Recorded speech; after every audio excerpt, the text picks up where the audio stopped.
The Florida Podcast Network, the voice of Florida.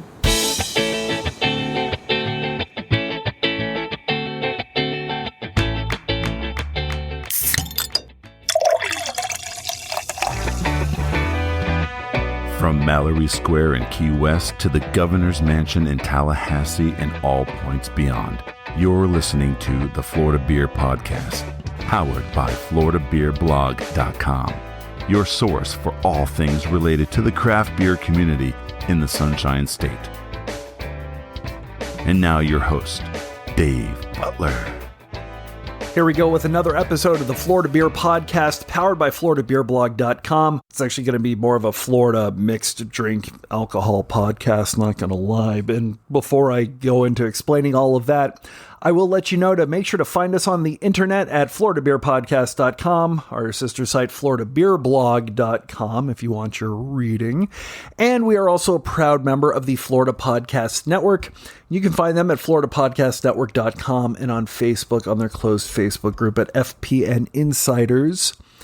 If you're going to be doing social media, make sure to follow us at Florida Beer Blog on Instagram and Twitter and FL Beer Blog on Facebook. Now, back to the alcohol. And of course, this story is going to start in Miami, and it is going to start with a person by the name of Loni Paige. She has been an expert in creating amazing experiences such as parties and get-togethers and mixers and getting to know you situations for many, many years. Obviously, the pandemic put a bit of a kibosh on that.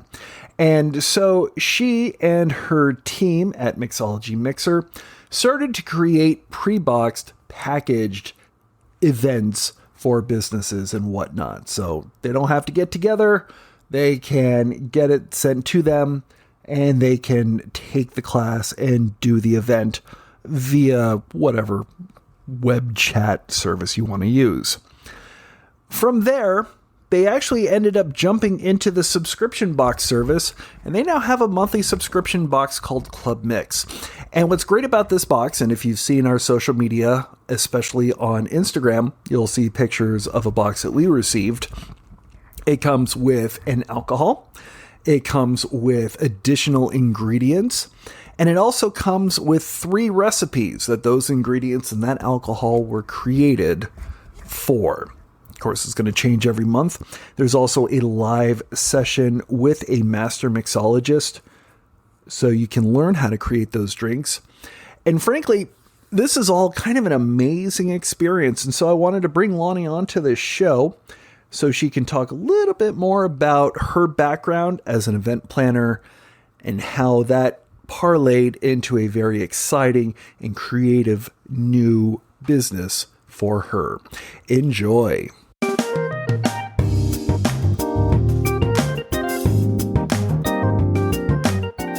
Obviously, you have a very long and detailed and focused career on events and getting people together to enjoy, each other and learning and creating in something. Before we talk about all of the experiences that you have, what was it about that sort of industry and about that sort of creation and event facilitation that drew you into what is a high pressure but lucrative and creative sort of industry? Oh my God, I love that question. I guess it started when this is going to sound so silly, but when I was younger, no one's ever asked me this. So when I was younger, I think that maybe I wasn't invited to a lot of parties. And then eventually I got a little bit older, probably high school, and I kind of became the one who used to make all of the plans. And all of a sudden was the aha moment that I realized if I'm the one making the plans, I'm definitely going to be invited. So there was that kind of relief of being needed and not worrying about being invited to something when I was kind of in charge of it.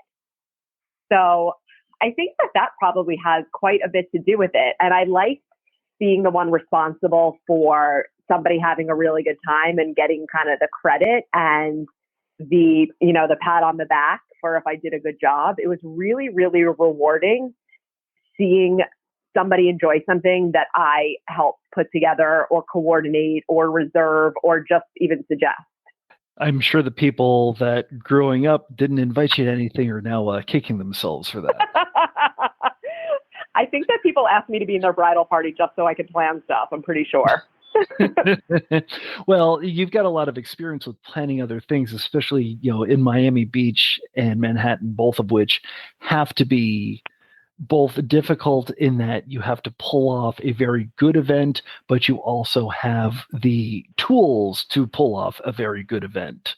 So what are the kinds of things that you were able to do and sort of get your feet into before creating this concept that we'll talk about here in a few minutes? What do you mean as far as what previous events, or what kinds of events, what kinds of careers were you able to hone and fine-tune those event skills? I mean, I think from every single event that I've done, from, the day that I started working at the Flamingo in South Beach, which was a condo, I was doing events for 3,000 people and doing pool parties and things for the residents that lived there. I learned a lot about how to, just build really relationships with different distributors and brands and customers and DJs. And then from there, it really grew very organically from one job to the next, as far as who I met, who I was just getting along with or having a good relationship with. Everything really every job that I had led to my next step.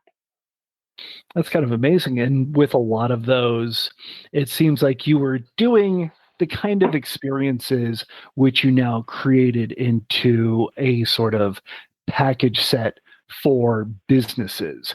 How did you decide to really focus on, what are essentially team building activities for businesses in the South Florida community? Why was that such a niche market that you decided to go into? Well, I don't know if it was actually a conscious decision that I decided. It was more the world kind of pushed me that way. It was once every single one event that I had was canceled on March 12th of 2020.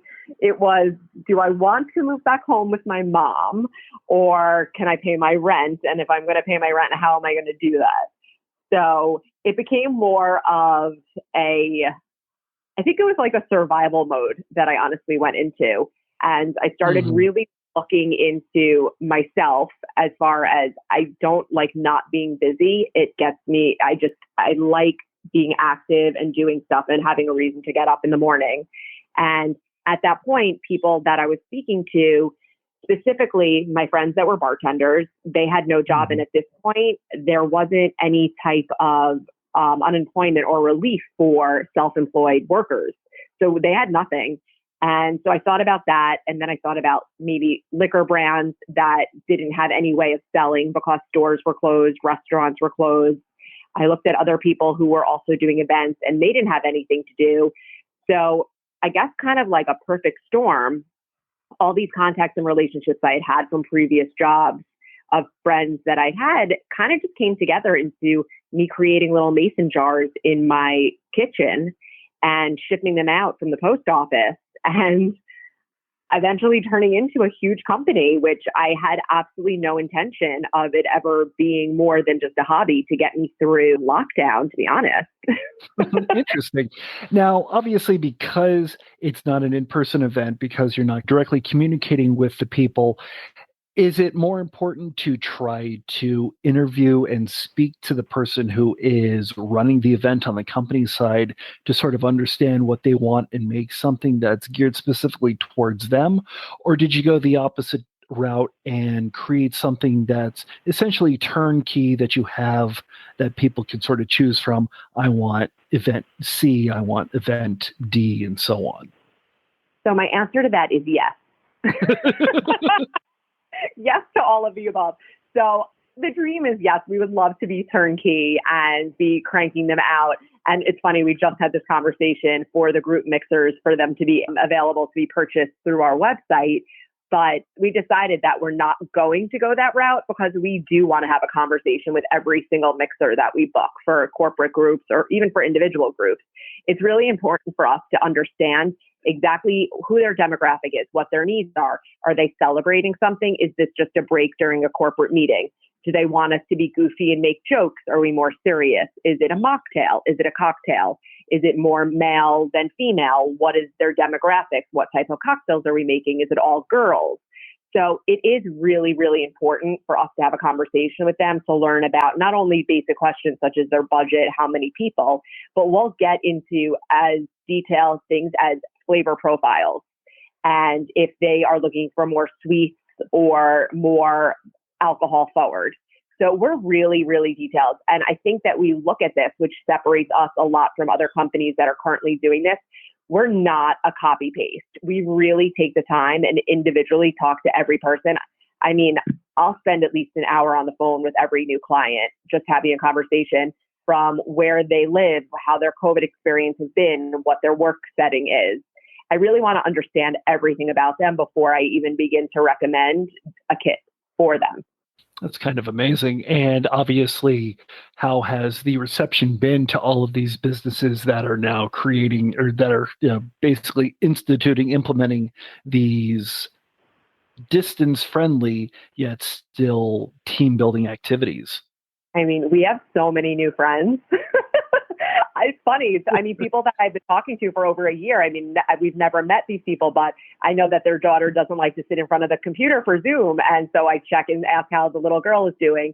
One of our clients just had a baby. I just found out the name so we could send her something because she's been a great client of ours.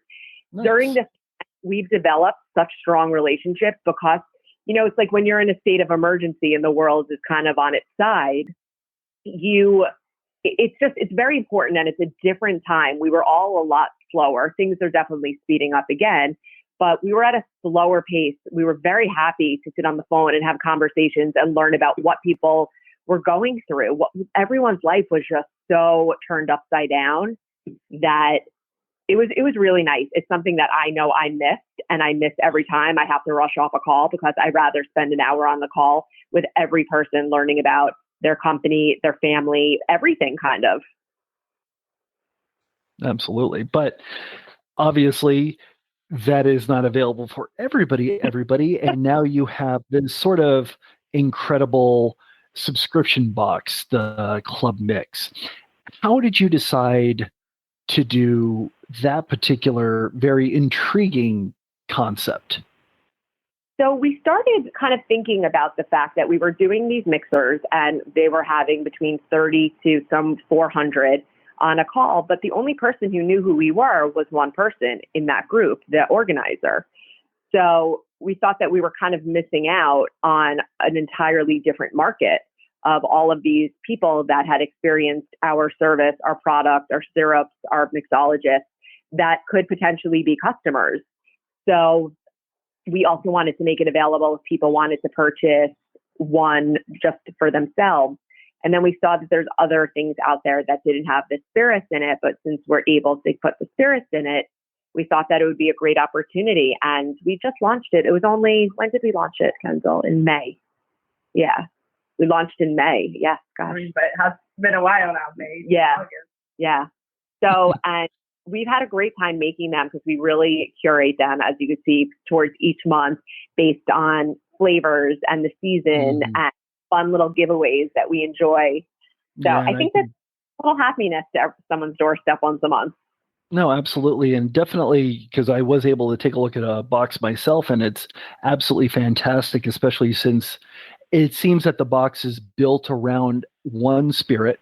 And for the spirit in the box that we received, it was cucumber vodka, which is great because that's one of my wife's favorite liquors. Oh, so, great. Yeah, which is awesome. And a couple of different, like not ready to go, but all the ingredients are there and all of the accoutrements are there. So, even the umbrella, you've got to have a paper umbrella with your drinks. So talk to me about the curation process. How long does it take to decide on a particular flavor profile, a particular alcohol, and then the drinks that will be made with all of that? So we have different spirit partners that we work with, and we almost ask them what brand, needs help on what month. So I'm coming from I was a supplier on the liquor side. So on different months, we had different goals and different brands that we needed to maybe push a little bit more. So we work with, for example, Beam Suntory or Bacardi or Pernod Ricard. And we ask, do you have any certain brands that you want to feature on a different month or based on a holiday? Is there something that you want to focus on? And so that's kind of where we start. And then we sit with our master mixologist, which is Isaac Grillo, and he assists us in coming up with the specific cocktails. And he's very creative and has a lot of fun doing it. And then our marketing director, Giselle, she helps put in all of the little fun touches and the names and the descriptions and adds any pops of color. And one thing that we started doing in order to make this happen is we were ordering syrups from an outside company and had a very limited supply or limited variety of flavors and profiles. So our master mixologist, I said, hey, you should start your own company and make your own syrup. So he did.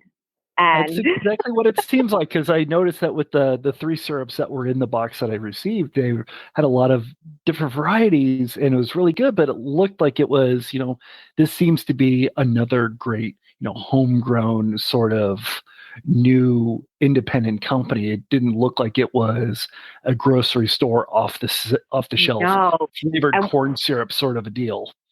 Exactly. Everything. I would say 90% of the items we use in our kits are from small businesses, mostly our friends. And we make a lot of the items now. So the rimming salts, Gourmet Booze makes, all of the syrups. We have a hydrator in our warehouse where we dehydrate all of the fruits. So we try to really be able to expand to something that people wouldn't be able to buy. You can get a lemon lime, basic things, and then we just said, oh, we should do a birthday kit. So we now have a syrup that tastes like birthday cake batter, and I could probably drink the entire thing. I might have a stomachache after, but it's incredible. Please make sure to not send any to my house. I will give you the address to not send it to, and I will expect to not receive bottles anytime soon. Now, what amazed me about it is not only do you have the live classes and, if unfortunately the times don't work out, you also have it recorded so you can kind of watch them. And what I thought was really interesting wasn't so much the fact that it gave you how to make the drinks, but that there was a lot of education behind it, why you're doing the things that you're doing, how the best techniques and best way to mix these are, so that it's not just, let's throw together a shot that you get at, TGI Fridays or something. There is an actual artistry and science behind each of the beverages, and let me show you why. Why was that so important to have in the videos? Why was it less of a drinking experience and more a learning experience about drink? I mean, I think anywhere you could watch, a YouTube video, a how-to on how to make a cocktail.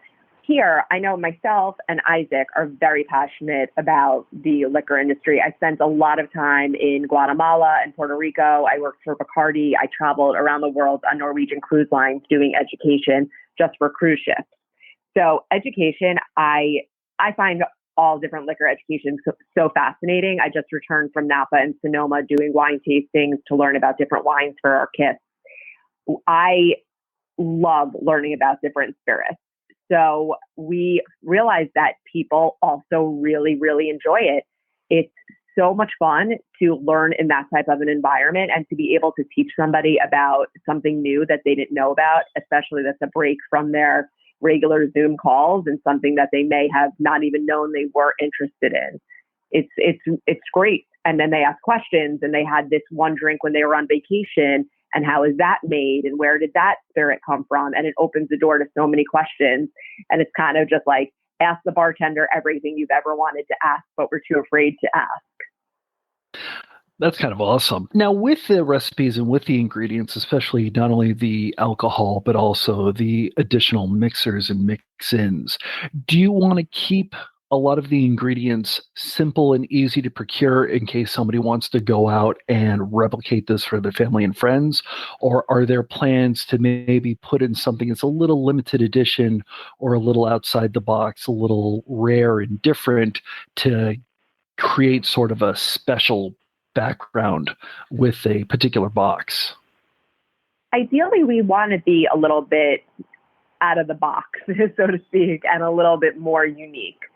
So all of the items that come in the box, you can get refills on our website in the shop. So you can reorder stuff. You could go anywhere and get, a lemon or a lime juice or a simple syrup. You can't go anywhere and get a watermelon. So we just actually came out with, we're doing small mini kits without alcohol that are going to be in liquor stores that you could make, 2 to 4 cocktails. So specifically, we pick ingredients that you wouldn't be able to find unless you really, really searched. So we're hoping to save time and introduce people to some new flavor profiles and different ingredients that they may have never considered putting into a cocktail. Infusing, vodka with bags of hibiscus tea. That's something I hadn't even done before we started doing that. And then we do a lot of infusions. And then from the birthday cake syrup to the lavender pea syrup. So things that I didn't even know were available.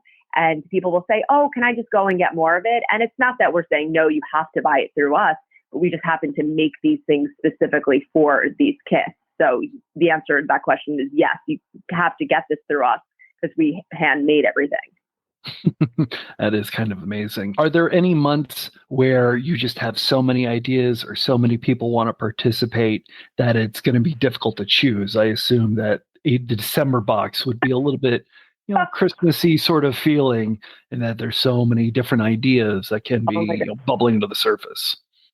So last year, we got very caught off guard with what the holiday situation was. And we had created a cute little martini kit for the holidays just for one client specifically. And another client ended up liking it. And I think we ended up selling over 4,000 of those kits. Wow. So this year, we're being a little proactive. And we've just come up with our Slaying It kit, which is going to be our holiday kit. And by predetermining the kit and the spirit that goes in it, we'll be able to pre-package a lot of them and have them ready to go instead of, we had to turn away a lot of business last year, which we just want to make sure that we're able to accommodate everybody's holiday drinking needs. Of which there will probably be a lot this year. Let's be I know, probably, yes. One thing, I was definitely interested in, especially with my wife, because there are trends in not just alcohols, but also key recipes. And I've noticed that the recipe that seems to be coming to the fore more often nowadays is a classic old-fashioned. Has there been any talk of not just taking a specific alcohol, but a specific recipe as sort of a base, and then expanding and taking it in different ways and shapes and forms, things that may not have been done, but still be relatively recognizable as that one base drink? Absolutely. For even just our whiskey to go kit, we do kind of riffs on a lot of different classic cocktails and just adding little ingredients here and there or different, maybe a fruit juice or a mango juice to make it feel more seasonal. We've been doing that a lot. There's little things that you could add to different cocktails to change the profile very slightly, but makes a very big difference. That's kind of amazing. And I guess, what other kits do you have coming down the pipeline or that you have available right now? We have a lot of new kits that because we just launched our mini mix because people were asking, well, we have a date night. Is there something that we could make? So we added something there. And then we have our birthday box, which makes different flavor birthday martinis. We just put on I believe it's a summer whiskey, which somebody just purchased as a gift for someone. So we're seeing now the mini kits being used as gifts for a lot of different people. Bridesmaids gift or a bridal shower request? We have our wedding kits, yes. So we now offer a Will You Be My Bridesmaid gift, which is something that the bride would be sending to her potential bridesmaids, asking them to be a part of her bridal party. And then they can all get together on a Zoom call and make their cocktails. We also have a bachelorette box, as well as we've started working with a lot of hotels and wedding planners to create welcome boxes, which is eat, drink, and be married.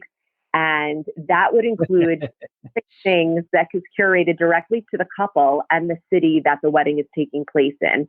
So, for example, in Miami, we would include sunblock and some chapstick. We always like to include water and maybe some headache tablets and some snacks. And then if they want to include an itinerary or a handwritten note from the couple, and that will be something that's ready and waiting in all of their guest hotel rooms or wherever their guests are staying. It's kind of amazing. And it seems like you try to keep this for all the general boxes. We are obviously in South Florida. Things are a little bit more tropical and very, there's a definite culture when people think Miami. But it seems like with the kits, you try to make them a little bit more accessible to everyone and not very specifically one region, one place, one culture, one time.